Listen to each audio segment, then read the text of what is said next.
Fajr light spreads across tiled roofs and narrow streets. An Italian stands at a window whispering a prayer as the sun hits the old stone and weathered brick. It's an unusually quiet image, but it occurs more frequently than people realize. More Italians are discovering Islam, not as a sudden departure, but as a gradual return. So, why now? Why does it feel like coming home? Assalamu alaykum, dear brothers and sisters. Welcome to Islam's Light Channel. May Allah bless you and your family with barakah. Before we begin, don't forget to like, share, comment, and subscribe. Your support truly helps us grow and continue spreading the message of Islam.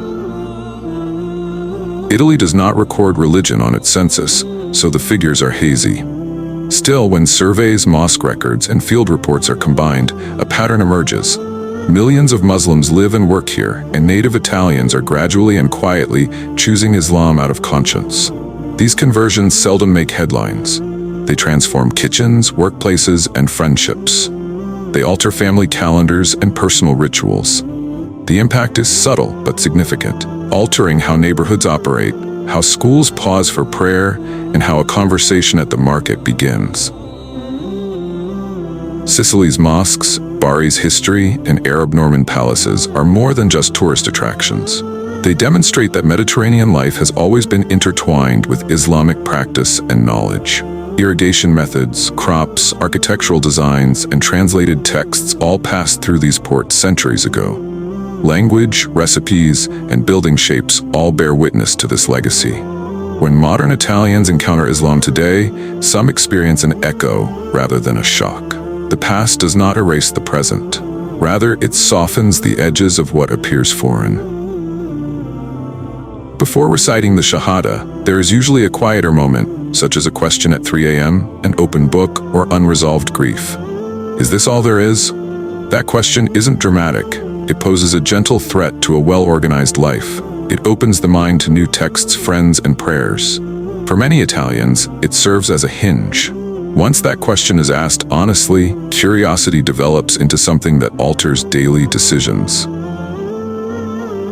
Reading begins as research and concludes as ritual. People pick up translations, compare scriptures, and put ideas to the test in real life. They attend study circles, ask direct questions, and sit with older believers who respond without judgment. Study clears confusion and strengthens conviction. The next step is practice. A person who previously only read at night begins to stand for prayer at dawn. Small rituals serve as anchors. Over time, intellectual curiosity evolves into lived faith. Many converts describe Islamic teaching as providing a sense of clarity that frees them from moral fog. Rules feel like boundaries that keep you safe, rather than traps that limit you. Relief comes when you know what to do next, how to act, apologize, and plan your day. That relief does not imply simple obedience. It is the relief of a heart that can rely on a map and begin walking. Prayer is more than just words. The heart is trained through rhythm, posture, and public habits. For newcomers, the first mornings of prayer are both awkward and moving. The body learns before the emotions do.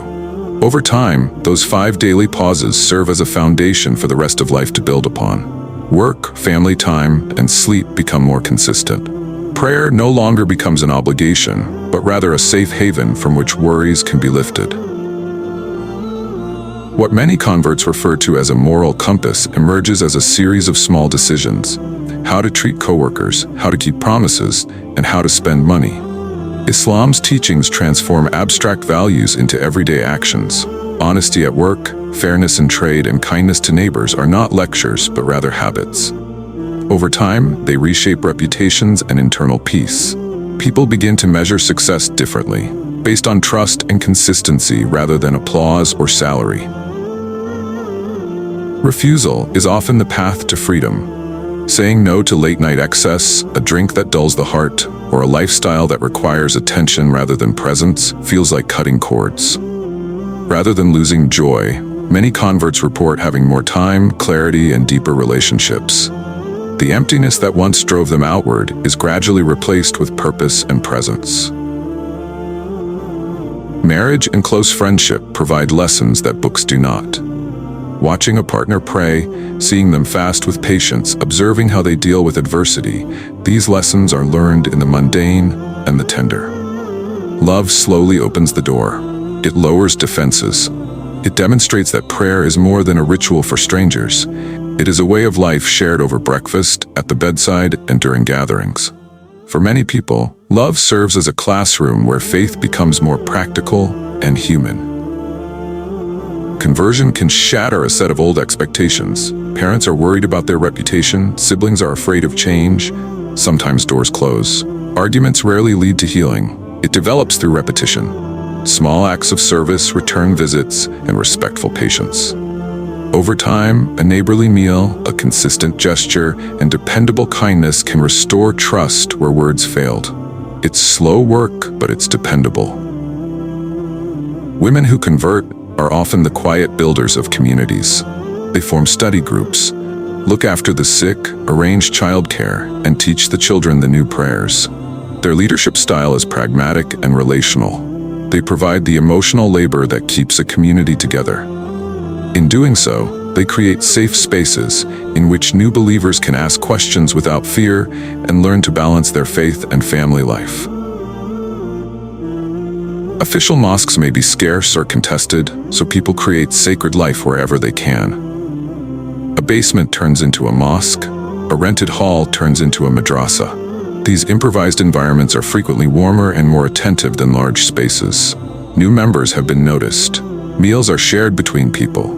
There is some advice given. Community is formed through presence, not ceremony, and closeness becomes the true engine of belonging. Not every conversion has an emotional component. Many involve intellectual journeys. Lawyers, scholars, students, and artists read, translate, and engage in debate. Their conversions bring a more reflective Islam into public discourse. They write, teach, and present faith in ways that appeal to Italian thinkers. That voice is important because it helps translate practice into a language appropriate for local culture and civic life. This is not a copy of another culture. Converts create a practice that fits Italian rhythms, festivals, food, and familial ties. They keep both the pasta and the prayers. They respect regional traditions while introducing new rituals into the week.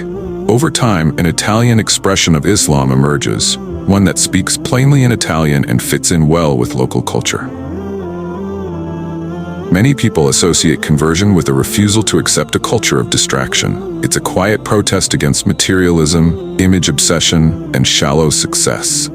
Choosing prayer over noise is a decision to reframe one's priorities. That stance may be political without being partisan. It is a personal reordering that has a social impact. Some of the most powerful stories unfold in prison cells and recovery rooms. When structures collapse, ritual provides a scaffolding. Prayer times restore order. The community promotes accountability. People rebuild gradually, guided by a new routine and a new framework for dignity. These aren't dramatic before and after stories. They are long and steadfast journeys of repair. Converts face suspicion and, in some cases, open hostility. Even if they were born in their hometown, headlines can portray them as outsiders. The wiser response is to live well, show up, help quietly, and demonstrate character over time. When a community gives consistently, suspicion fades. Arguments do not build reputation, rather, actions do.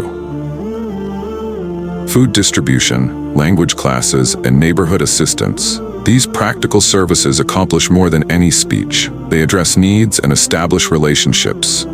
Consistent service gradually changes people's minds and hearts. It eliminates fear and promotes trust. It moves slowly, patiently, and effectively. Faith asks for small, repeated victories over the self.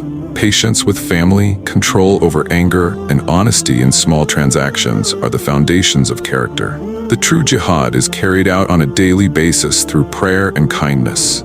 It is quiet and unglamorous, but it transforms the person who practices it from the inside out. For many Italians, conversion feels less like a foreign adoption and more like a return to something their soul remembered. It instills routine, purpose, and a softer courage. Conversion marks the beginning of a new life, one of prayer, service, consistent work, and humble presence. It's not drama. It is a continuous rebuilding process that shapes families, neighborhoods, and futures. These stories show that change often begins quietly. Conversions aren't loud movements or political claims. They grow through small, steady choices that shape families and neighborhoods with patience and sincerity. The rise in native Italian Muslims reflects a human search for meaning, not division, and it often leads to more compassion and service in daily life. This topic matters to many people, so it deserves a respectful, fact-based conversation. Viewers are encouraged to reflect carefully, share thoughtfully, and keep discussions open and kind. When dialogue stays sincere, understanding grows and fear fades. If this moved you, take one small step this week. Read a short translation of the Quran, visit a local community event, or share this video with someone curious. Stay with us, subscribe, and help spread the dawah so more hearts can find the light.